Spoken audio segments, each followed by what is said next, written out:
નમસ્કાર વિદ્યાર્થી મિત્રો, તમારું સ્વાગત છે કે.આર. પટેલ્સ ગ્રુપ ટ્યુશનમાં.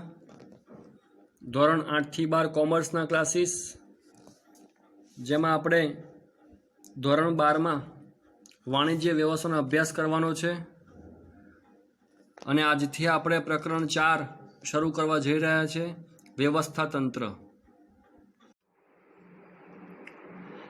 પ્રકરણ 4નું નામ છે વ્યવસ્થા તંત્ર, એટલે ઓર્ગેનાઇઝિંગ.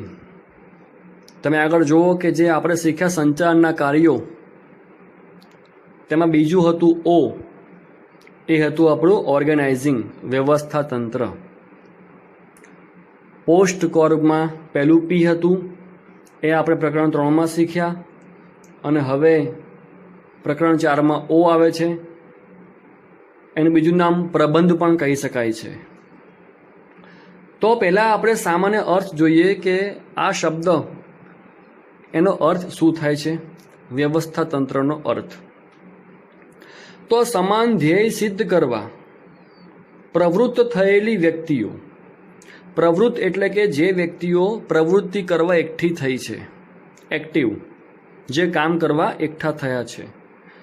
પરંતુ એમના ધ્યેય કેવા છે? સમાન. એ દરેકના ધ્યેય સરખા છે. કોઈ શાળામાં જેટલા પણ શિક્ષકો હોય એમનો ધ્યેય એક જ હોય કે બધા વિદ્યાર્થીઓ સારા માર્ક્સથી પાસ થાય.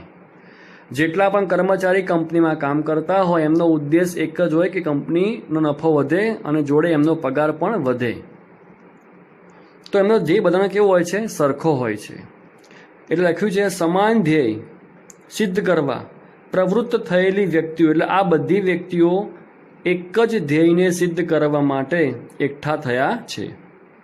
એમની વચ્ચે હવે જે શબ્દ આવે છે એ મુખ્ય અર્થ છે પ્રબંધનો, એટલે કે વ્યવસ્થા તંત્રનો.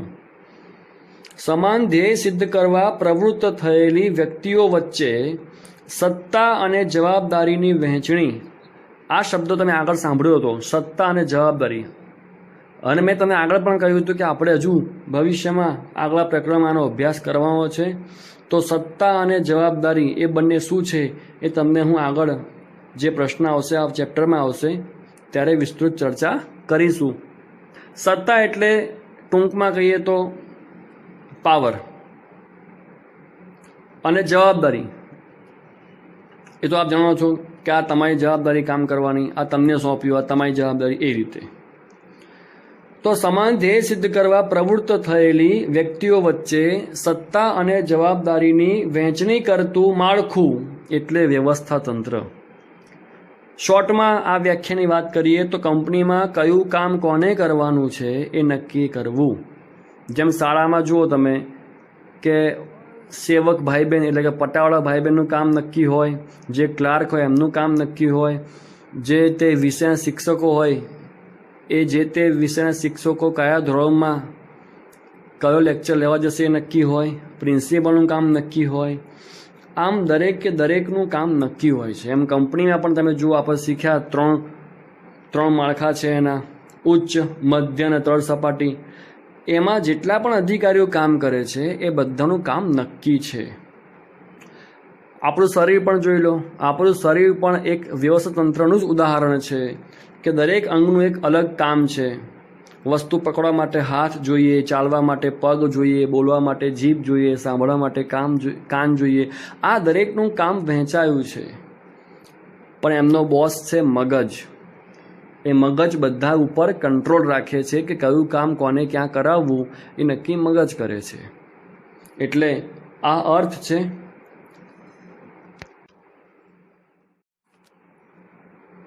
હવે વ્યાખ્યા જોઈએ તો ચેસ્ટર આઈ બર્નાર્ડ નામના સંચાલન શાસ્ત્રીએ એક વ્યાખ્યા આપી છે આપણને કે બે કે તેથી વધુ વ્યક્તિઓ. આગળ આપણે અર્થમાં જોયું કે પ્રવૃત્ત થયેલી વ્યક્તિઓ, પણ એ ઓછામાં ઓછી બે તો હોવી જોઈએ, તો જ એ વ્યક્તિઓ એટલે કે બહુવચન કહેવાય. તો બે કે તેથી વધુ વ્યક્તિઓના સહકાર દ્વારા થતી પ્રવૃત્તિ એટલે વ્યવસ્થા તંત્ર. કંપનીમાં બધી વ્યક્તિઓનો સહકાર હોય અને બધી વ્યક્તિઓ બધું જ કામ કરે તો જ એ સરસ ચાલે. એટલે એવું કહેવાય કે બે કે તેથી વધુ વ્યક્તિઓના સહકાર દ્વારા થતી પ્રવૃત્તિ એટલે વ્યવસ્થા તંત્ર.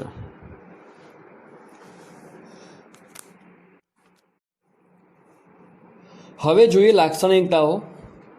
પહેલું છે એમાં ધ્યેયલક્ષી પ્રવૃત્તિ, એટલે કે આ પ્રબંધ જે છે વ્યવસ્થા તંત્ર, એનો ઉદ્દેશ એક જ છે કે જે ધ્યેય નક્કી કર્યો છે કંપનીએ એ અમે સિદ્ધ કરીએ.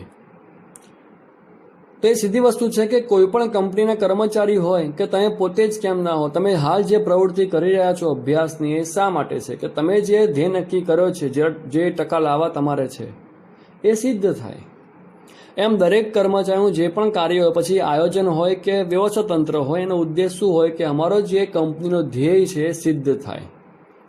તો ઘણા બધા ધ્યેય હોય, કંપનીનો ધ્યેય પણ હોય, એ ઉપરાંત કર્મચારીનું અલગ વ્યક્તિગત હેતુ પણ હોય. દરેક એકમનો પણ અલગ હેતુ હોય. કર્મચારી વિભાગ, નાણાં વિભાગ, સંચાલન વિભાગ, બજાર વિભાગ, ઉત્પાદન વિભાગ, આ દરેક વિભાગના પાછા અલગ હેતુઓ હોય છે. તો આ જેટલા પણ હેતુઓ નક્કી થયા છે કંપનીમાં, એ બધા સિદ્ધ કરવા માટે આ કરવામાં આવે છે પ્રબંધ, એટલે કે વ્યવસ્થા તંત્ર. બીજું છે આયોજન પર આધારિત, કારણ કે સંચારનું પહેલું કામ આયોજન છે અને બીજું કામ પ્રબંધ છે. એટલે આયોજન જે મુજબ કર્યું હશે એ મુજબ જ આપણે પ્રબંધ કરવો પડશે. પ્રબંધ એટલે કે વ્યવસ્થા તંત્ર. એટલા માટે આયોજનમાં જે કંઈ વ્યૂહરચના ઘડવામાં આવી હશે એ વ્યૂહરચનાને આધારે તમારે પ્રબંધની રચના કરવી પડશે. એટલે તમારે પ્રબંધની રચના કરતાં પહેલાં આયોજનની રચનાનો અભ્યાસ કરવો જરૂરી છે. એટલા માટે કહી શકાય કે વ્યવસ્થા તંત્ર એ સંપૂર્ણ આયોજન પર આધારિત છે. ત્રીજું છે સત્તા અને ફરજની સોંપણી. સત્તા અને ફરજ એટલે કે જવાબદારી.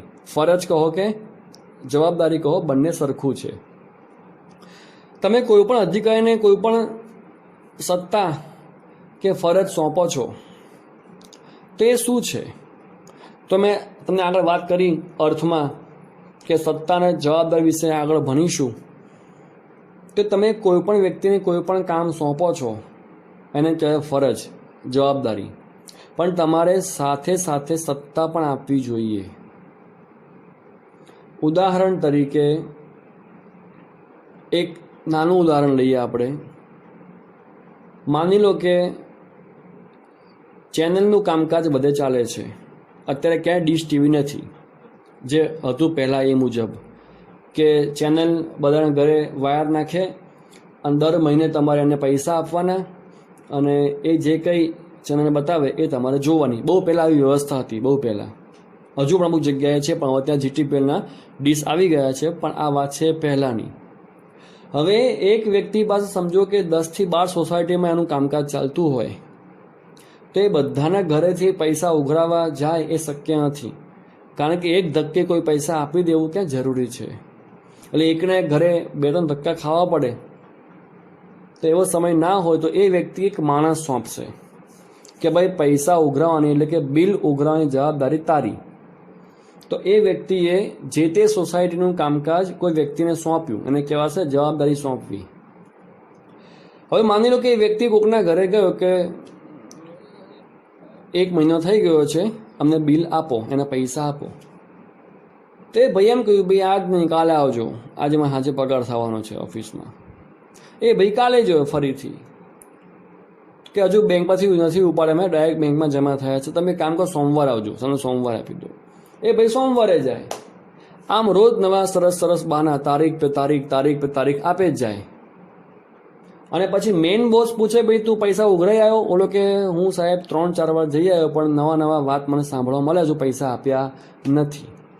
તો હવે એ બોસ એ વ્યક્તિને ખખડાવી શકે નહીં, કારણ કે એ બોસે એ વ્યક્તિને માત્ર જવાબદારી સોંપી હતી, કોઈ સત્તા સોંપી નથી. પણ જો સત્તા પણ સોંપી દે કે હા તને લાગે કે આ વ્યક્તિ ખોટું બોલીને તને ધક્કે ખવડાવે છે, તું એના ઘરનો વાયર કાપી શકે છે, આ તને સત્તા. તો હવે એ વ્યક્તિ જશે પૈસા લેવા માટે અને પેલા ભાઈ ફરી ખોટું બહાનું કાઢશે, એ તરત જ ઉપરથી એનો મેઇન વાયર કાપી નાખશે, ચેનલ બંધ, છોકરાઓના કાર્ટૂન બંધ, સ્ત્રીઓની બધી સિરિયલ બંધ, અને પછી એ બધા ધુઆપો થઈ જશે અને પછી તાત્કાલિક પૈસા આપશે અને ત્યારબાદ તરત પછી ચેનલ શરૂ થશે. તો આ કામ કેમ નીકળ્યું? કારણ કે પેલા મેન બોસે આ ભાઈને હવે ફરજની સાથે સત્તા પણ સોંપી. આમ કંપનીમાં આવું જ હોય. કંપનીમાં પણ મેનેજર હોય કે સુપરવાઇઝર હોય, એ કર્મચારી પાસે કામ લેવાની ફરજ તમે સોંપો છો, પણ તમે સત્તા નહીં સોંપો તો એ કર્મચારી એ સુપરવાઇઝર માનશે જ નહીં. પણ સત્તાના હાથમાં હોય કે ભાઈ અડધો પગાર કાપી લેવો કે અડધી ગેરહાજરી મૂકી દેવી, એવું કે સત્તાના હાથમાં હોય તો કર્મચારી એના કયામાં રહે અને કામ કરે. એટલે કંપનીમાં હંમેશા જવાબદારી સાથે સત્તા સોંપવી જ પડે. વગર સત્તાએ ક્યાંય કોઈ કામ થાય નહીં. એટલા માટે એવું કહેવાય છે કંપનીમાં કે સત્તા અને જવાબદારી હંમેશા સાથે હોય છે. તો ત્રીજું કામ છે, તમે કર્મચારીને સત્તા અને ફરજ સોંપો. આગળ આપણે શીખ્યા અર્થમાં કે દરેક વ્યક્તિ વચ્ચે આપણે કયું કામ કોણ કરશે અને વહેંચણી કરવાની હોય છે. તો એ વહેંચણીમાં હવે કામ છે સત્તા પણ સોંપવી અને જવાબદારી પણ સોંપવી. ચોથી વસ્તુ છે માનવ પરિબળને મહત્વ. તમે જુઓ કે વ્યવસ્થા તંત્રમાં માનવી કેન્દ્ર સ્થાને છે. મુખ્ય તો માનવી પર આધાર છે, કારણ કે જે તે સફળતા મળવાની છે એ મળશે તો કર્મચારી એટલે કે માનવને આધારે. એટલા માટે માનવ સંબંધો સ્થાપવા ખૂબ જરૂરી છે. કર્મચારીનું વ્યક્તિગત હિત પણ હોઈ શકે છે. તો આપણે માત્ર નફો એમ ન વિચારવું જોઈએ, એમનું પણ હિત વિચારવું જોઈએ. એમનું સ્વાસ્થ્ય, એની સલામતી, એનો વિચાર આપણે કરવો જોઈએ. પાંચમું છે પરિવર્તનશીલતા. એ તો આપણે આગળ વાત થઈ આયોજનમાં પણ અને સંચાલનમાં પણ કે બધું પરિવર્તનશીલ છે. જેવી સ્થિતિ બદલાય, આપણે વાત થઈ હતી ગયા લેક્ચરમાં કે બાહ્ય અને આંતરિક બંને પરિબળ બદલાય. મુખ્ય તો બાહ્ય. જો કોઈ પણ પરિબળ બદલાય તો એમાં પરિવર્તન કરવું જ પડે. તો એવું આયોજનમાં પણ હતું અને એવું પ્રબંધમાં પણ છે કે તમે જે મુજબ કામ કર્યું હોય, કંઈ જે ગોઠવણી કરી હોય, પણ એમાં જો કોઈ ફેરફાર થાય, કોઈ પરિસ્થિતિ બદલાય તો તમારે નવી ટેકનોલોજી અમલમાં આવે. આપણે વાત થઈ હતી નવી શોધખોળ થાય, સરકારનો ટેક્સ વધી જાય, મોંઘવારી વધે, કંઈ પણ બાજુમાં કોઈ દુકાન હરીફને આવી જાય, એવું કંઈ પણ થાય તો તમારે એ મુજબ પરિવર્તનશીલ રહેવું જોઈએ. તો આ જે મુદ્દો છે પરિવર્તનશીલ, એ દરેકમાં આવશે, કારણ કે બધી વસ્તુ પરિવર્તનશીલ છે. કોઈ એકવાર વિચાર્યા પછી આખું વર્ષ એમ જ ચાલશે એ શક્ય નથી. છઠ્ઠું છે આંતર સંબંધની સ્થાપના. આને આપણે એક પ્રકારનું સંકલન પણ કહી શકીએ છીએ. સંકલન એટલે કે બે જે વિભાગ છે, ઉત્પાદન વિભાગ અને કર્મચારી વિભાગ, નાણાં વિભાગ ને બજાર વિભાગ, એ દરેક વિભાગ વચ્ચે હોવી જોઈએ સંવાદિતા, એટલે કે વાતચીત થતી હોવી જોઈએ. જો એ લોકો સંપર્કમાં નહીં હોય તો યોગ્ય માહિતીના અભાવે કાં તો કોક કામ બેવડાશે એટલે કે ડબલ થઈ જશે અને કોક કામ રહી જશે. આમને એમ કે આ લોકોએ કર્યું હશે અને આમને એમ કે આ લોકોએ કર્યું હશે, પણ વાસ્તવમાં એ કામ રહી ગયું હોય છે. એટલે આંતર સંબંધ મતલબ કે દરેક વિભાગ વચ્ચે આંતર સંબંધ સ્થાપવા, એમના વચ્ચે સ્પષ્ટતા કરવી કે કયું કામ કોને સોંપવાનું છે, કયું કામ કોને બતાવશે, અને એ મુજબ વાતચીત થવી ખૂબ જરૂરી છે.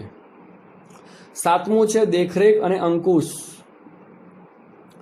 એ તો આપણે અગાઉ પણ વાત થઈ હતી કે તમે કોઈ પણ કર્મચારીને કોઈ પણ કામ સોંપ્યું, કારણ કે વ્યવસ્થા તંત્રમાં એ જ છે કામ સોંપવું, પણ એ કામ સોંપ્યા બાદ કામ થયું કે નહીં એ દેખરેખ તમે રાખો. અને તો જ તમે એ જો મુજબ કામ નહીં થયું હોય તો એ કામ કેમ નહીં થયું તમે પૂછી શકો છો. અથવા એને કોઈ સમસ્યા હોય કયું કામ કરવામાં, તમે એને ઉકેલ લાવી શકો છો. પણ તમે દેખરેખ નહીં રાખી હોય અને કર્મચારીએ કોઈ કામ ન કર્યું હોય તો તમને છેક એ સમયના અંતે ખબર પડશે. એટલા માટે તમારી ફરજ છે કે તમે યોગ્ય સમયે દેખરેખ પણ રાખો અને જરૂરી અંકુશ પણ રાખો. આઠમું છે સામૂહિક પ્રવૃત્તિ. વ્યવસ્થા તંત્રમાં અનેક વ્યક્તિઓ ધ્યેય સિદ્ધિ માટે પ્રયત્નશીલ હોય છે. તો આગળ આપણે અર્થમાં પણ જોયું અને વ્યાખ્યામાં પણ જોયું કે વ્યક્તિઓ 2 થી વધુ હોય છે. એટલે 2 થી વધુ વ્યક્તિઓ હોવાથી આને કહેવાશે સામૂહિક પ્રવૃત્તિ, અને જે એકબીજાના સહકારથી ધ્યેય સિદ્ધ માટે પ્રયત્ન કરે છે. 9મું છે નિયંત્રિત વહીવટી માળખું.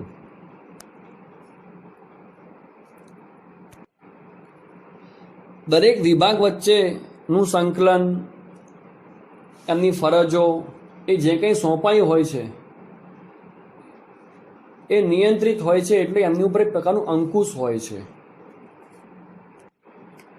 કારણ કે ધંધામાં તમામ વિભાગો વચ્ચે અમુક નિયમો, અમુક નિયંત્રણોની આવશ્યકતા રહે છે. એટલા માટે એવું કહી શકાય કે પ્રબંધમાં દરેક વહીવટી માળખું એ નિયંત્રિત હોય છે. તો આ હતી 9 લાક્ષણિકતાઓ.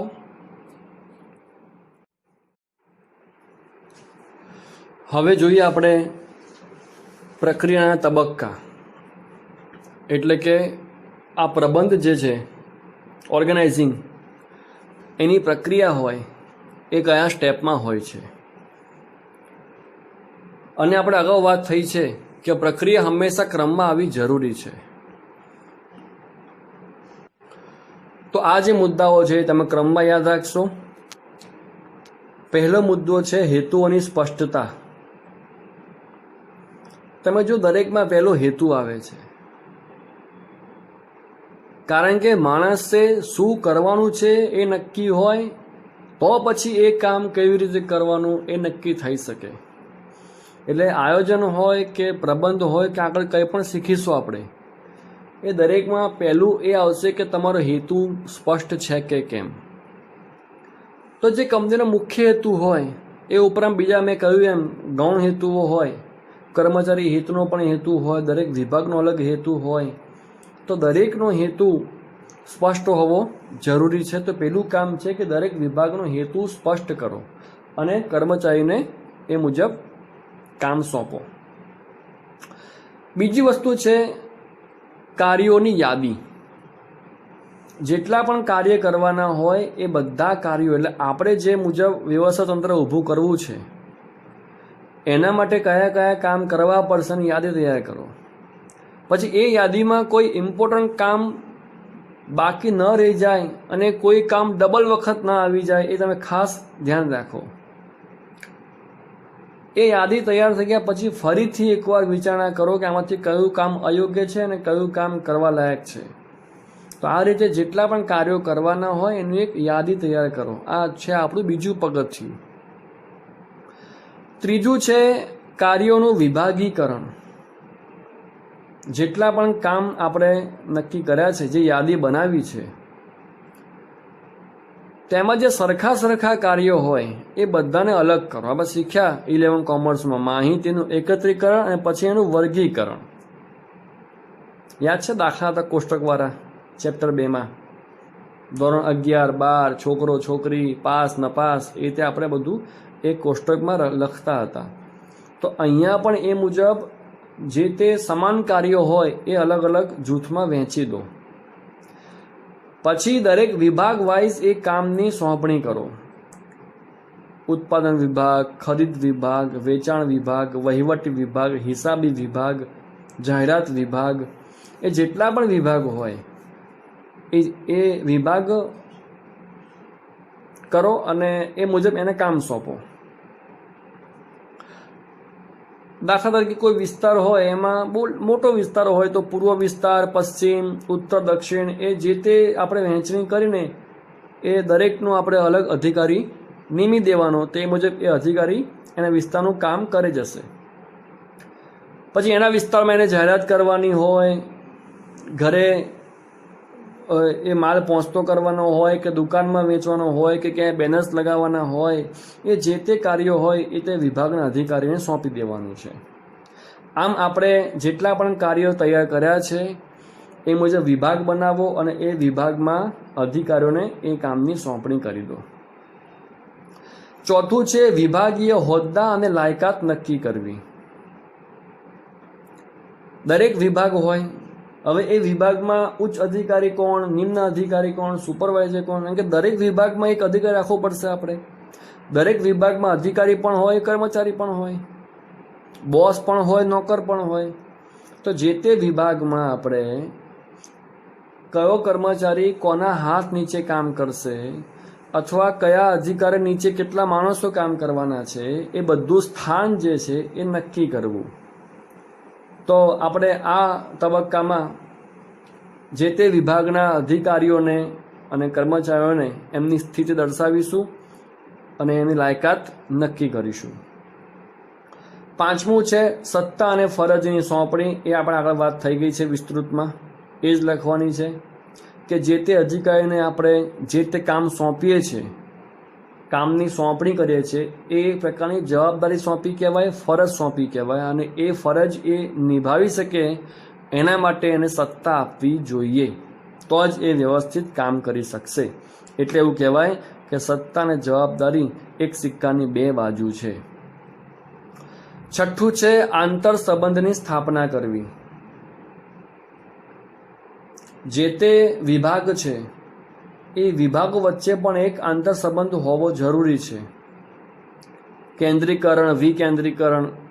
કેન્દ્રીકરણ મતલબ કે બધી સત્તાઓ કોઈ એક જ વિભાગ પાસે હોય, અને વિકેન્દ્રીકરણ મતલબ કે જે તે વિભાગ પાસે પોતાના વિભાગની સત્તા હોય. તો એ મુજબ દરેક વિભાગને પાસે સત્તા પોતાની હોવાથી પોતે પોતાનું કામ કરી શકશે અને બીજા વિભાગ સાથે સંપર્કમાં રહેશે, સંકલનમાં રહેશે કે કયું કામ કેટલે પહોંચ્યું, જેથી કોઈ કામ રહી ન જાય અને કોઈ કામ બેવડાય નહીં. અને છેલ્લું છે નકશો તૈયાર કરવો. તો એ નકશા ઉપરથી સ્પષ્ટ ખ્યાલ થાય કે મારું સ્થાન ક્યાં છે, મારા ઉપર કેટલા અધિકારી છે અને મારા નીચે કેટલા વ્યક્તિઓ કામ કરવાના છે, હું કોને જવાબદાર છું અને મને કોણ જવાબદાર છે, મારે કોને કામ સોંપવાનું છે, કોને કામ બતાવવાનું છે. એટલે મારું સ્થાન ક્યાં છે એ નકશામાં જોઈને દરેક વ્યક્તિ નક્કી કરી શકે. એટલા માટે એ નકશો તૈયાર કરવો. આ 7 સ્ટેપ છે વ્યવસ્થા તંત્રની પ્રક્રિયાના તબક્કામાં. અને આપણે હવે નેક્સ્ટ લેક્ચરમાં જોઈશું પ્રબંધના માળખા. કુલ 5 માળખા છે. દરેકમાં અર્થ આવશે, એની રચના આવશે, નકશો આવશે. તો એ બધું સરળ છે સમજવામાં, જે આપણે શાંતિપૂર્વક સમજીશું. અને તમે આજે આ 2 ટોપિકનો ખાસ અભ્યાસ કરશો. આવજો.